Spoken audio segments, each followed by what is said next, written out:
দুবাইয়ের মুশরিক পার্কত অনুষ্ঠিত হইল চট্টগ্রামের রাউজান উপজেলার হলদিয়ার সর্দারকুল হজরত মাওলানা রমজান আলী রহমতুল্লাহ আলাইহি স্মৃতি সংসদ প্রবাসী শাখার ৮ম বর্ষপূর্তি ঝাঁকজমক পুনর্মিলনী ২০২৫।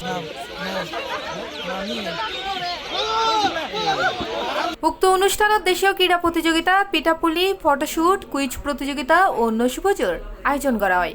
সংবর্ধিত অতিথি হিসেবে উপস্থিত আছেন আবুধাবির ব্যবসায়ী আলহাজ মোহাম্মদ উসমান আলী সিআইপি এবং দুবাইয়ের মোহাম্মদ হাসান মুর্শেদ সিআইপি।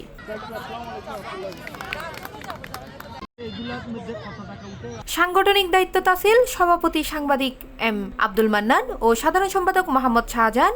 বক্তৃতা ও আলোচনাতে অংশ লয় মুজাম্মেল হক, মোহাম্মদ রাশেদ চৌধুরী, মোহাম্মদ সোহেল চৌধুরী, মোহাম্মদ দুলাল চৌধুরী, মোহাম্মদ গিয়াসউদ্দিন।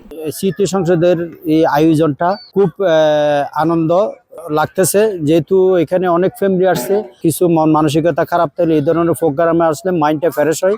সবার সাথে পরিচিত হয়েছে, অনেক বছর অনেকজনকে দেখে নিয়ে আজকে পরিচিত হয়েছি সবার সাথে। প্রতি বছর নিয়ে এবছরও বহু সুন্দর করে উদযাপন করছি। আমাদের এলাকায় অর্থাৎ মাওলানা স্মৃতি সংসদের পক্ষ থেকে যে মাদ্রাসা প্রতিষ্ঠিত করেছে, মাদ্রাসা নিয়ে অনেক আলোচনা হয়েছে।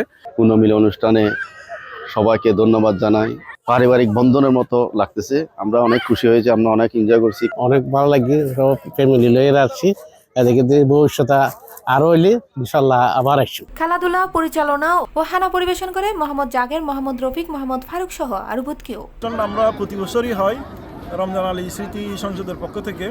গত বছর আমরা আলাইনে করছি, এখানে এবছর দুবাইতে মুশরিক পার্কে ৮ম পুনর্মিলন অনুষ্ঠানে সুন্দরভাবে সম্পন্ন হয়েছে। আলহামদুলিল্লাহ, আমরা সকলের প্রতি কৃতজ্ঞতা জানাচ্ছি যারা দূর দূরান্ত থেকে এখানে এসে আমাদের অনুষ্ঠানটা সুন্দরভাবে সাফল্যমণ্ডিত করেছেন। এই যে সমস্ত অনুষ্ঠান আমাদের টেনশন থেকে মুক্ত থাকতে সহায়ক হয়। আর তদুপরি আমাদের মানবী রমজান আলী পরিষদের সকল নেতৃবৃন্দ, কর্মকর্তা, সদস্য যারা এই প্রাণবন্ত অনুষ্ঠান সফল করতে সহযোগিতা করেছেন তাদের সকলকে ধন্যবাদ জানাই। আজকে মনে হচ্ছে বাংলাদেশের যে গ্রামে আমি বড় হয়েছি, যে গ্রামের গুরুবালু গায়ে মেখে বড় হয়েছি, সেই গ্রামের মানুষজনকে দেখে আমি ধন্য মনে করছি। আমিরাতের বিভিন্ন অঞ্চলতুন আগত শতাধিক প্রবাসীর উপস্থিতিতে অনুষ্ঠানের স্থল প্রাণবন্ত হয়ে ওঠে। অতিথি হলে আয়োজনের প্রশংসা করে এবং ভবিষ্যতে আরো বড় আলোচনা ও অনুষ্ঠানের প্রতিশ্রুতি ব্যক্ত করে। প্রায় ১০০ থেকে ১৫০ লোকজন জড়ো হয়েছে আমাদের অনুষ্ঠানে। C+ TV, Chittagong.